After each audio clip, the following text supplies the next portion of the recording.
Hi Year 5, welcome back to story time. So in the last chapter we met a new character called Ben, and Ben got a little bit upset when the topic of conversation came up about Addie's mum. He said, where is Addie's mum? It all got a bit awkward, people didn't know what to say, and of course Addie's mum was in her bedroom asleep like she always is. Right at the beginning of the text, when I first started, when we were still at school, I said that Addie's mum's got something called depression, which is a mental health problem where you struggle to get up and live your ordinary life because you just feel quite sad.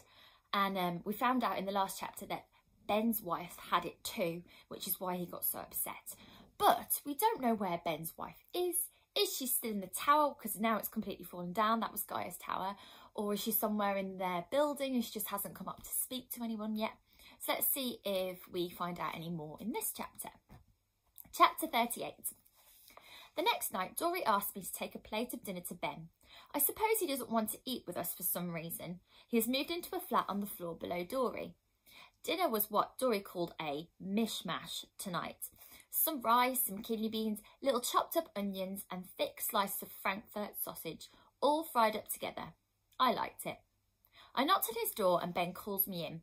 He's lying on the sofa, looking straight up at the ceiling. He doesn't move when I come in. I put the plate down on a little table and go into his kitchen to find a fork for him. I put the fork down carefully next to the plate and say, "It's nice and tasty." Ben says, "Yeah, Dory's good at cooking," which surprises me because I don't think he's ever said that to her. I think of asking about Gaia, but Ben's looking away from me like he wants me to go, so I walk to the door and leave. Then I hear him call out to me, "Addie, come back here for a moment." I walk back into the room and see that Ben is sitting up now, looking directly ahead. "How's your mum doing? Is she coping okay?" "I think so," I say. When my wife Evie found out about the spores, I thought she was glad that there was a real reason why she couldn't go outside. I couldn't force her anymore because she would say, "Well, what about the spores? We can't leave the block now." He pauses and then asks, "Does your mum do that?" I don't say anything, but I come to sit down next to Ben. We both sit looking forward, not looking at each other. Ben keeps talking. "I pleaded with Evie to leave, you know, when everyone was packing up. I told her that our tower would fall if we stayed there, that we would die when that happened, but it didn't bother her. She didn't hear what I was saying. She'd stopped hearing me. I knew she couldn't do it. She hadn't been outside for 5 years, but I couldn't stop pleading with her, trying to reason with her. Then one morning we woke up and it was so quiet. I thought we were the only ones left. Everything stopped working. The water, the electricity, and I knew we didn't have long. The Blutchers were taking control and there was no one to stop them. And then there was the night I saw the lights coming from this tower. It was you, right? Obi said it was you."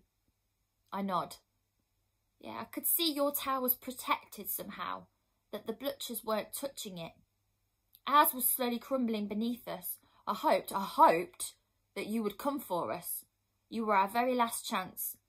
No one else would come. I couldn't believe it when I heard Obi's voice calling to us from the corridor. It was like a miracle. But Evie wasn't ready to go. She didn't want to come with us. She told us to leave her there. But I could never have left her. We made her come with us. She struggled and hit out. She spat in Obi's face. She was crying and shouting. I never heard her voice like that before. She sounded like a different person. Not like the woman I married. Evie was such a gentle person. She would never have wanted to hurt anybody. We got her down to the lower floors though, and Obi said that he would take her first. We put the oxygen mask on her and wrapped her up in scarves and anything we had. She wasn't lashing out anymore. All the fight had gone out of her. Obi had to carry her.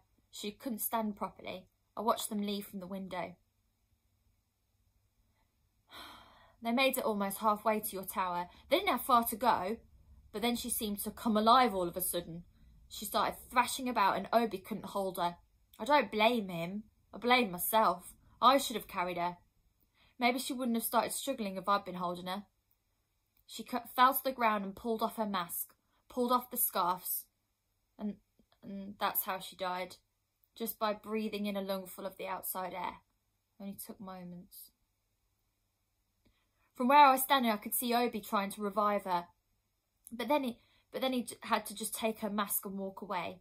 He came back to the tower for me. He didn't speak to me when he came back. He just said, we don't have much time. And then he started getting me ready with Evie's mask and covering my face. He marched me out of the building and across to your tower, but he couldn't avoid going past Evie on the way. She was right in the middle of where we needed to go. She looked like she was sleeping. Her hair was spread out from her head like a fan, her eyes closed. She looked sort of lit up from the glow of the bluchers that were all around her. Lit up and beautiful. The last time I shall ever see her, that is how she looked. I don't know what to say, but before I can speak, Ben starts talking again. I got so mad with Obi when we got here. I started taking it all out on him. I blamed all of you. If you'd left us, we'd have died together when that tower fell. And now she's gone and I don't know why I'm still here without her. I couldn't make any sense of it. I'm not sure if I ever truly will. But I know now it wasn't anyone's fault. It was just the phobia inside her. It was stronger than I knew. Obi's helping me to start to see that. And I want to thank you, Addy, for finding us in the tower. When you saw my torch and signalled back to us, you gave us our last chance that night. You weren't to know that Evie didn't want it, but thank you. Thanks for trying to rescue us.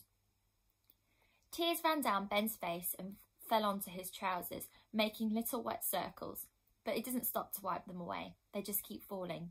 It's so quiet that I think I can hear them fall. Plop, plop, plop. They go, each time they splash onto his jeans. We sit together for a long time, neither of us saying anything at all. Ben's plate of rice lies on the table untouched in front of us. My head feels too full of information, like it is full up now, and things are falling out of the top of it. I'm thinking how sad Ben is, and how sad it is that his wife is not with us now. And I feel funny that Ben thinks I saved him.